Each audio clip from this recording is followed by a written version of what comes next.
আজকালকার এক শ্রেণীর নারীদের মধ্যে তীব্র প্রতিযোগিতা চলছে। কার স্বামী কতটা আনুগত্য তাদের প্রতি, কার স্বামী কতটা দিন রাত তাদের আনুগত্য দেখাচ্ছে। অথচ মহান আল্লাহ তাআলা তার পবিত্র কোরআনে বলেছেন, আমার ইবাদত করার জন্য আমি মানব এবং জিন জাতিকে সৃষ্টি করেছি। এই সকল নারীদের মনে ধারণা তৈরি হয়েছে স্বামীগণ কেবল স্ত্রীদেরই আনুগত্য দেখাবে। স্বামীগণকে সৃষ্টি করা হয়েছে স্ত্রীদেরকে আনুগত্য দেখানোর জন্য। পুরুষরা দিনভর পরিশ্রম করার পর বাড়িতে ফিরে একটু শান্তির জন্য, একটু আরামের জন্য।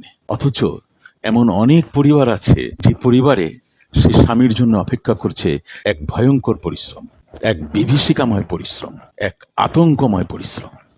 আর এই পরিশ্রমের নাম হচ্ছে স্ত্রী, নারী। স্বামী ঘরে ফেরার পরপরই ফাপড় শুরু হয়ে যাবে, নানান ধরনের ফাপড়।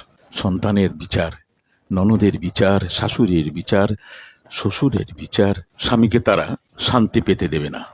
স্বামীটি যদি সেই পরিস্থিতিতে রাগে দু একটা কথা বলে ফেলে, তখন স্ত্রী আরো উচ্চ স্বরে নানান ধরনের বেহুদা কথা বলা আরম্ভ করে দেয়। স্বামীদের কষ্ট, স্বামীদের ব্যথা, স্বামীদের যন্ত্রণাটা সে কাউকে বলতে পারতেছে না। স্বামীদের কষ্ট বোঝার কেউ নেই।